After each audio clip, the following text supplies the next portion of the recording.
I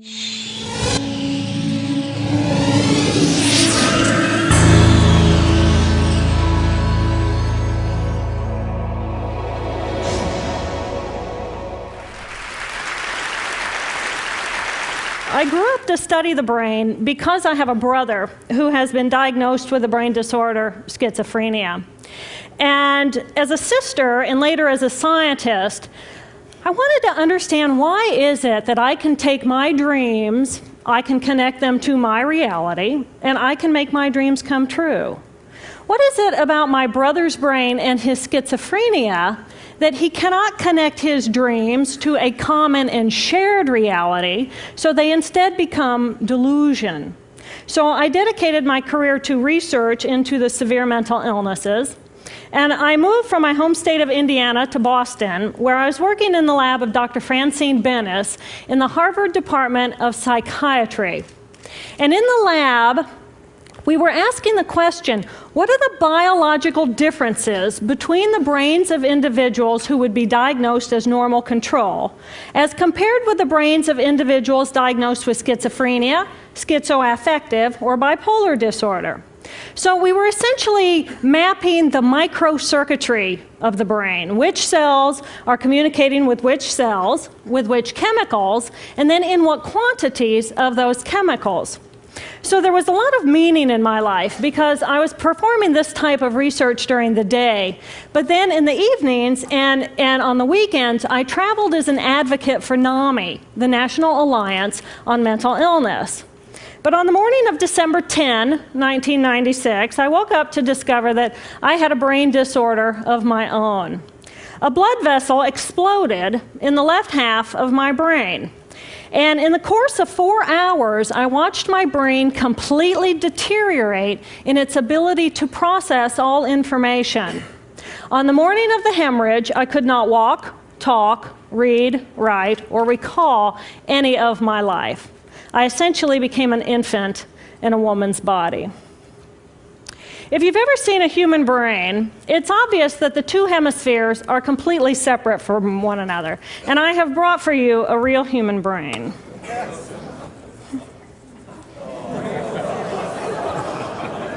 Thank you. So this is a real human brain. This is the front of the brain, the back of the brain with the spinal cord hanging down. And this is how it would be positioned inside of my head.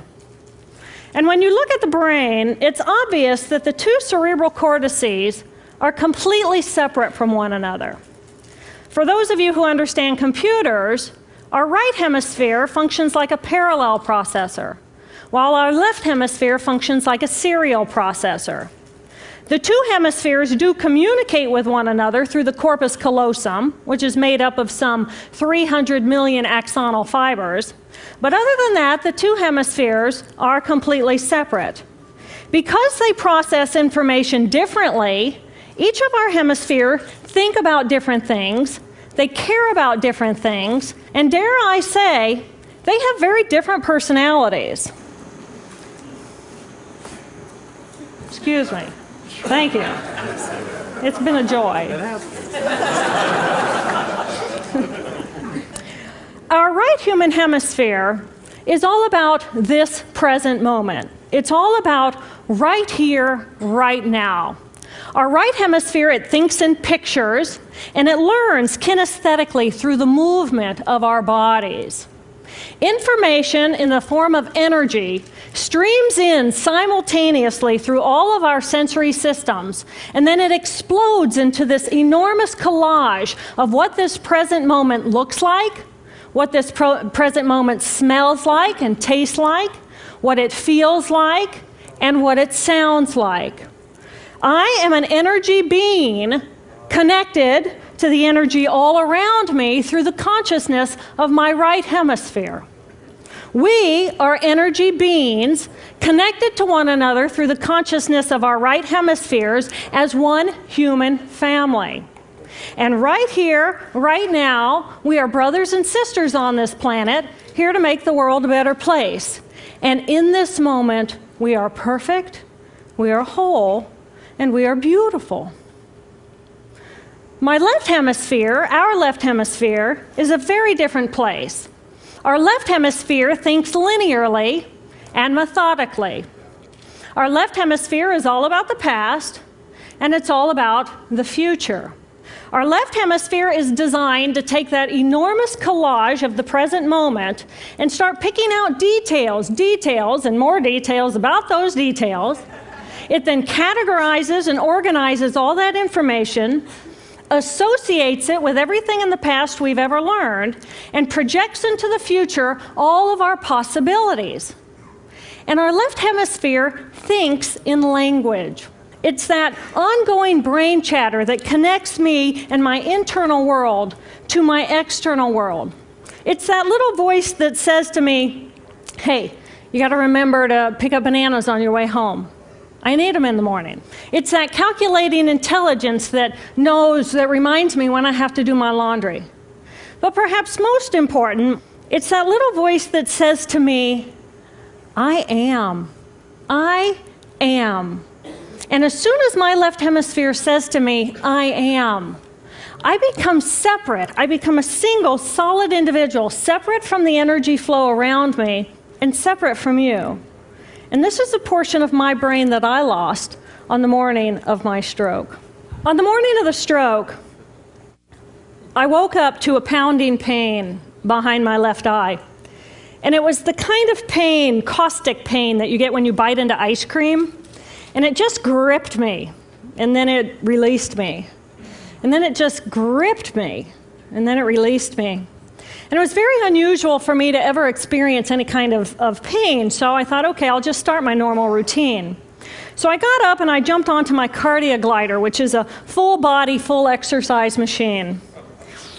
And I'm jamming away on this thing, and I'm realizing that my hands look like primitive claws grasping onto the bar. And I thought, that's very peculiar. And I looked down at my body, and I thought, whoa, I am a weird-looking thing. And it was as though my consciousness had shifted away from my normal perception of reality, where I'm the person on the machine having the experience, to some esoteric space where I'm witnessing myself having this experience. And it was all very peculiar, and my headache was just getting worse, so I get off the machine, and I'm walking across my living room floor, and I realize that everything inside of my body has slowed way down. And every step is very rigid and very deliberate. There's no fluidity to my pace, and there's this constriction in my area of perception, so I'm just focused on internal systems. And I'm standing in my bathroom getting ready to step into the shower, and I could actually hear the dialogue inside of my body. I heard a little voice saying, okay, you muscles, you got to contract, and you muscles, you relax. And then I lost my balance, and I'm propped up against the wall. And I looked down at my arm, and I realized that I can no longer define the boundaries of my body.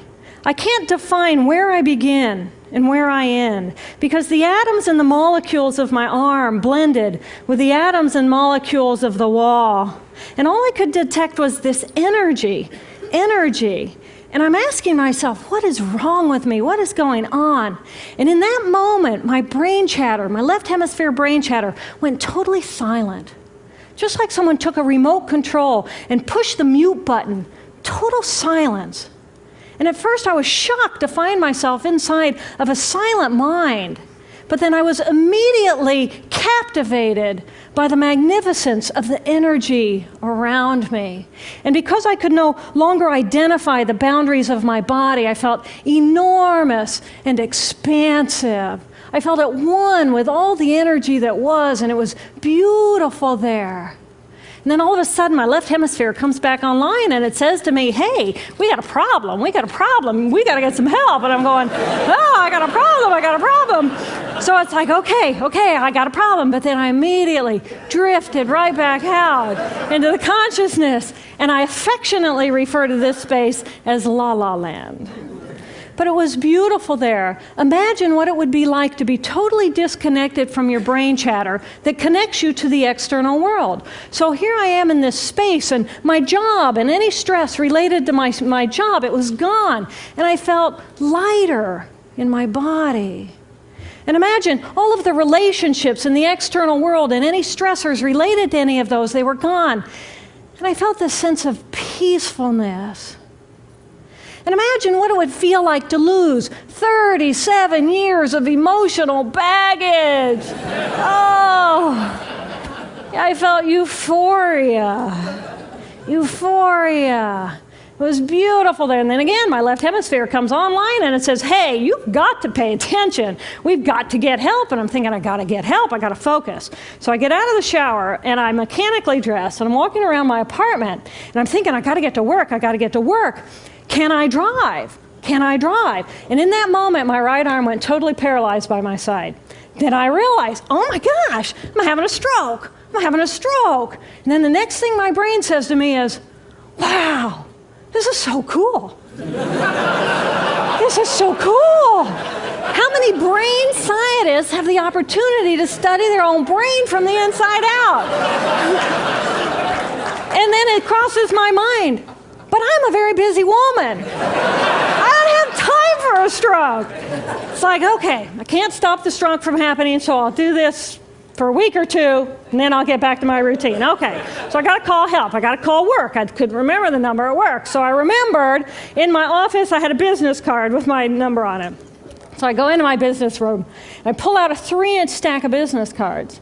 And I'm looking at the card on top. And even though I could see clearly in my mind's eye what my business card looked like, I couldn't tell if this was my card or not, because all I could see were pixels. And the pixels of the words blended with the pixels of the background and the pixels of the symbols, and I just couldn't tell. And then I would wait for what I call a wave of clarity. And in that moment, I would be able to reattach to normal reality. And I could tell, that's not the card, that's not the card, that's not the card. It took me 45 minutes to get 1 inch down inside of that stack of cards. In the meantime, for 45 minutes, the hemorrhage is getting bigger in my left hemisphere. I do not understand numbers. I do not understand a telephone, but it's the only plan I have. So I take the phone pad and I put it right here. I take the business card, I put it right here, and I'm matching the shape of the squiggles on the card to the shape of the squiggles on the phone pad. But then I would drift back out into La La Land and not remember if when I come back if I'd already dialed those numbers. So I had to wield my paralyzed arm like a stump and cover the numbers as I went along and push them so that as I would come back to normal reality, I'd be able to tell, yes, I've already dialed that number. Eventually, the whole number gets dialed, and I'm listening to the phone, and my colleague picks up the phone, and he says to me, and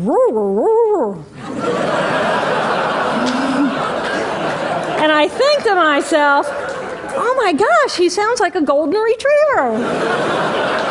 And so I say to him, clear in my mind, I say to him, this is Jill, I need help. And what comes out of my voice is, and I think, oh my gosh, I sound like a golden retriever. So I didn't know that I couldn't speak or understand language until I tried. So he recognizes that I need help, and he gets me help. And a little while later, I'm riding in an ambulance from one hospital across Boston to Mass General Hospital. And I curl up into a little fetal ball. And just like a balloon with the last bit of air just right out of the balloon, I just felt my energy lift and I felt my spirit surrender. And in that moment, I knew that I was no longer the choreographer of my life.